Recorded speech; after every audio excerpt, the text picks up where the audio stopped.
All right, fourth grade, hopefully yesterday went awesome for you. Um, the thing we're doing today is basically the same exact thing. All we're doing is we're going to throw a whole number on the front of what we did. So it's the same thing with tenths and hundredths. So we should be good to go. Okay, so again, when we do this, when we have lines just going straight down, that's tenths. When we have lines going both ways, it's going to be hundredths. So what you're going to see today is you're going to see one of those shapes completely filled in and then one of them partially filled in, okay? So what I want you to do when you go to do this is ignore the one that's fully filled in for a second and just think about the other one.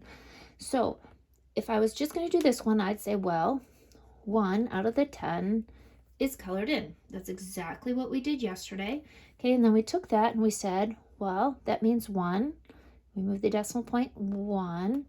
0.1. So far, so good? Great. The only thing you're doing today is you're taking and saying, well, there's one whole one filled in too, and putting a 1 in front of it. That's the only difference from what you did yesterday. Same thing if they're giving it to us as hundredths. Let's say this whole one was filled in, and then let's say 1 row and 1 box is filled in. Okay, so I'm going to concentrate on this side first. Okay, so that's 10, 11 out of 100. Remember, when they have the lines going both ways, it's 100. Okay, and I'm going to make it into a decimal next. So we have 11, we have 2 zeros, so we're going to go decimal, go decimal. Okay, just like that. So now we have my decimal and my fraction, and then I'm going to say, oh, but there's one full one filled in too. So I'm going to take and put my 1 in front of it. It's literally the only difference between what you did yesterday and what you did today. Okay? Same thing about when we get down to the next section. Okay? So we have 13 and 4 tenths. Well, yesterday you did 4 tenths. Okay? You took and you said 4 tenths, just like that. And then you took and made it into a decimal, just like that, because there was 1 0. That's exactly what you did yesterday. Now all they're saying is, well, we also have 13 wholes to add on to that. So we just put a big 13 in it. So if you concentrate on the part that comes after the and first, do all that information, and then just put that big number on front of it, you should be good to go. So again, I'm going to start over on this side. We have 5 hundredths. So 5 hundredths. Okay, now I'm going to turn that into a decimal. So I take the top number and stick it to the side. I count my zeros, 1, 2, okay. Since I have a hole there, I'm going to put my 0 in, okay. Then I have to go back and just see what big number I have in front, which is 12. Don't forget to go back and put that big number in. It's really tempting to get done with your fraction and your decimal and then just move on, okay. Last one of this kind, 28 and 18 hundredths. So I'm going to start on the 18 hundredths part. So we have 18 over 100.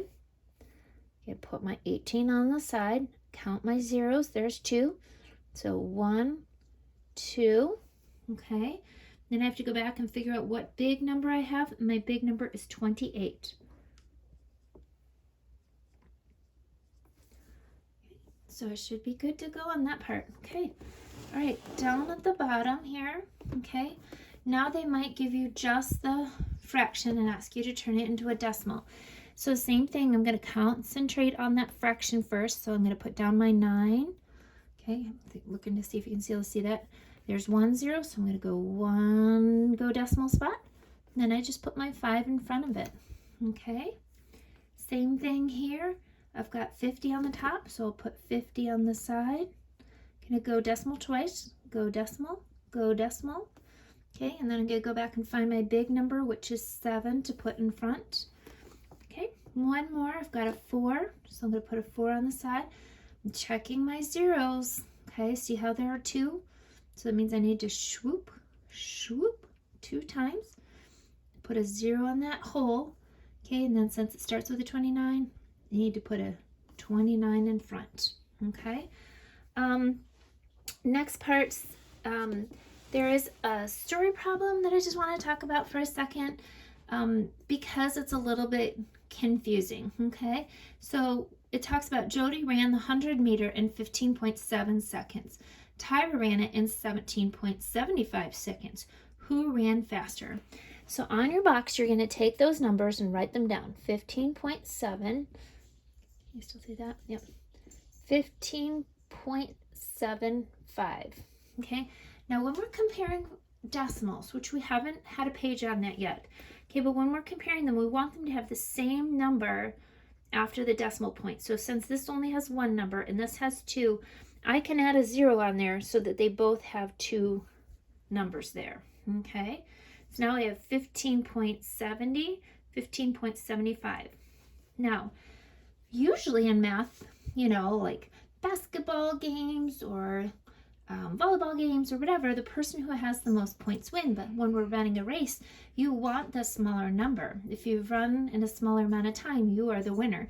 So in this case, we're looking for the smaller of the two, and in this case, this is the smaller one. So the person that ran 15.7 ran faster. If you want to set it up just like that, that's fine.